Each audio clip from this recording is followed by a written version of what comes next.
हालत में पहुंच गई थी, उसकी वजह ये थी कि उसमें जो एम्प्लॉइज़ थे उनका जो अपॉइंटमेंट हुआ था वो कोई सही तरीके से नहीं हुआ था।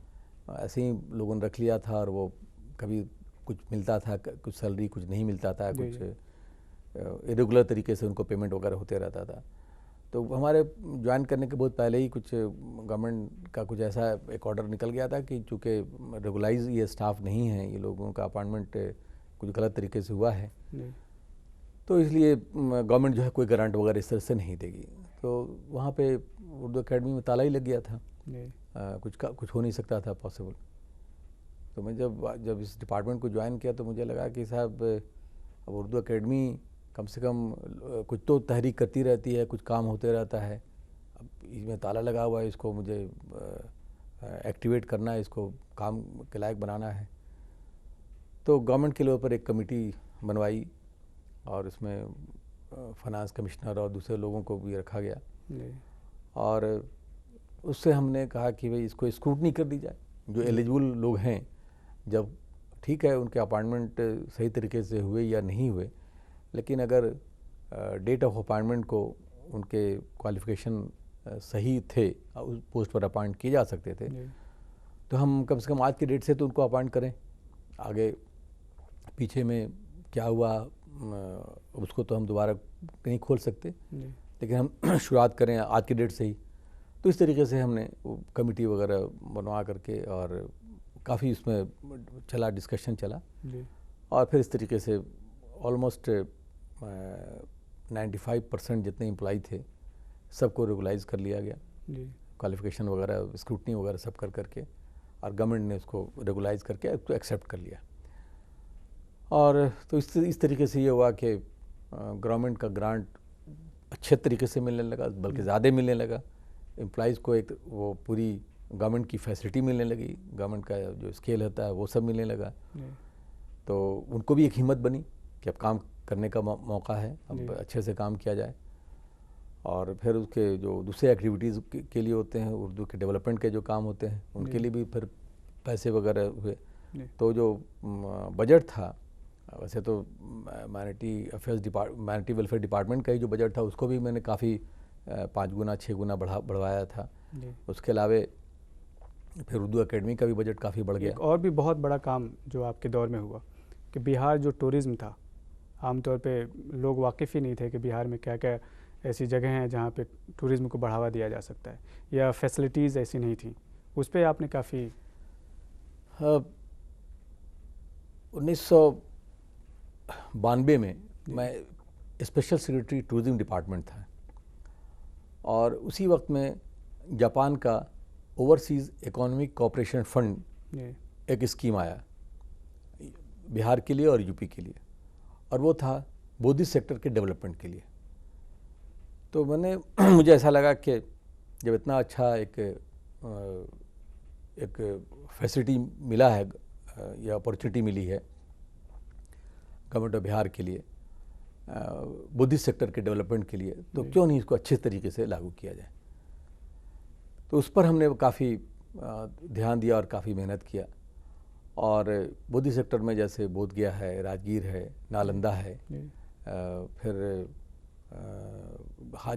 वैशाली है, तो इन सब पहले सड़क वगैरह उतनी अच्छी नहीं हुआ करती थी। बिहार क्या बल्कि हिंदुस्तान में भी बहुत अच्छी सड़कें बहुत कम थी उस ज़माने में। तो हमने उसको कहिए कि एकदम इंटरनेशनल लेवल का सड़क बनाने का स्कीम वगैरह तैयार किया।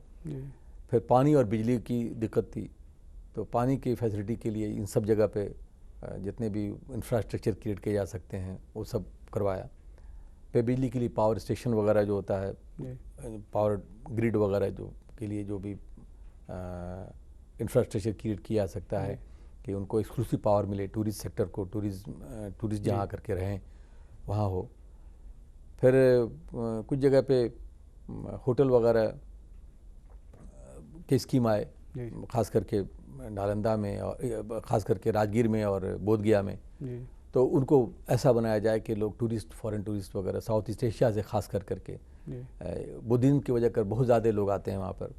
और ये तो समझने की बात है कि बुद्धिस्ट पॉपुलेशन जिन जिन कंट्रीज़ में है उन लोग के लिए तो वो एरिया बहुत ज़्यादा सैक्रेड है जी। और बहुत ज़्यादा लोग आते रहते हैं वहाँ पे। दलाई लामा भी आकर के वहाँ पर बल्कि कई कई महीने गुजारते हैं हर साल जी। तो इस तरीके से बहुत इम्पॉर्टेंट जी, वो जगह है। जी। तो मैंने उसको इंफ्रास्ट्रक्चर इतना अच्छा से बनाने का किया और आज देखते हैं कि वो और तरक्की कर रहा है। किताबों से बहुत आपका ख़ास लगाव था और किताबें पढ़ने का बहुत शौक़ था आपको।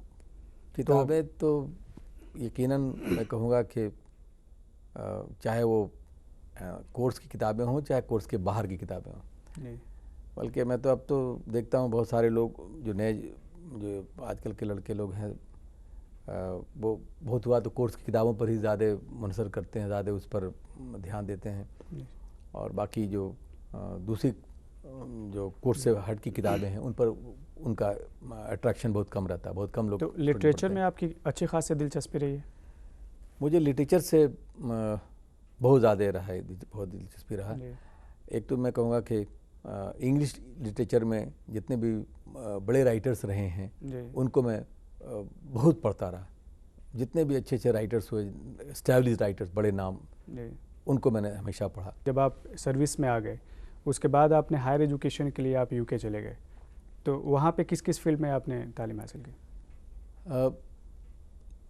गवर्नमेंट ऑफ इंडिया और गवर्नमेंट ऑफ ग्रेट ब्रिटेन के बीच में एक एग्रीमेंट के तहत, कोलंबो प्लान के तहत अफसरों को हायर स्टडीज़ के लिए इंग्लैंड में भेजने का स्कीम है जी। तो उसी में मुझे स्कॉलरशिप मिला और MBA करने के लिए मैं इंग्लैंड गया। MBA मैंने हासिल किया, वहाँ से MBA की डिग्री हासिल की मैंने।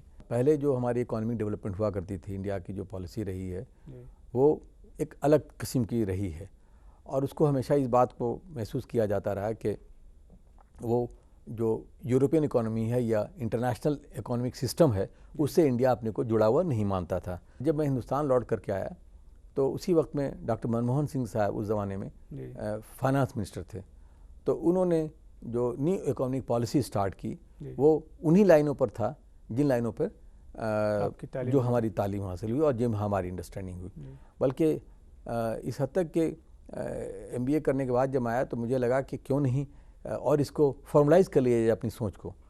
तो मैंने इस पर PhD भी किया मैनेजमेंट में और उसमें बहुत सारी ऐसे आइडियाज़ हैं जो उस ज़माने में फाइनेंस मिनिस्टर ने मेंशन किए और उनको और ये कहीं कॉन्स्टिट्यूंसी कहें कि उस वक्त के जो बहुत से कंसेप्ट थे जैसे हाईवे वगैरह बनाने के, एक्सप्रेसवे बनाने के, जो मैंने अपने डिसर्टेशन में जो लिखा, PhD में लिखा, आज मैं देख रहा हूँ कि गवर्नमेंट ऑफ इंडिया में भी उन सब चीज़ों पर काम शुरू हो रहा है। आपका जो ये तवील तजुर्बा है पूरी ज़िंदगी का, एक तरीके से कह सकते हैं, जिसमें तालीम और एडमिनिस्ट्रेशन और एजुकेशन, ख़ास तौर से एक बहैसियत वाइस चांसलर, और ज़िंदगी की तमाम जद्दोजहद को आपने देखा है। इन तमाम जद्दोजहद और तजुर्बे की बुनियाद पर जो आने वाली नस्ल है जो तालीम के मैदान में आगे बढ़ना चाहती है, सिविल सर्विसेज में आना चाहती है, उनके लिए क्या पैगाम है आपका? सही सोच यही है कि अगर आपके दिल में कुछ चेंज करने का, हालात को बदलने का, हालात को इम्प्रूव करने का अगर जज्बा है, सोसाइटी को, स्टेट को, कंट्री को अगर आपको आप इम्प्रूव करना चाहते हैं, डेवलप करना चाहते हैं, तभी आपको सिविल सर्विस की तरफ ध्यान देना चाहिए और आपको आवाम के लिए काम करना चाहिए। बहुत सारे प्रॉब्लम्स आते हैं, बहुत सारी चीज़ें आती हैं, लेकिन उनको सेटबैक महसूस नहीं होना होगा। उनको ये सोचना होगा कि जब तक वो आवाम की खिदमत करते रहे, उनका दिल बोलता रहे कि नहीं हम आवाम की खिदमत कर रहे हैं, तब तक वो समझें कि वो सही रास्ता। सर, आप यहाँ तशरीफ़ ले आए और बहुत कीमती ख्यालात से आपने नवाजा, इसके लिए बेहद बेहद शुक्रिया। आपका भी बहुत बहुत शुक्रिया जी, बहुत शुक्रिया। तो नाज़रीन, इस गुफ्तगू को हम यहीं पे ख़त्म करते हैं। अगले एपिसोड में फिर किसी नई शख्सियत के साथ मुलाकात होगी, तब तक के लिए खुदा हाफिज़।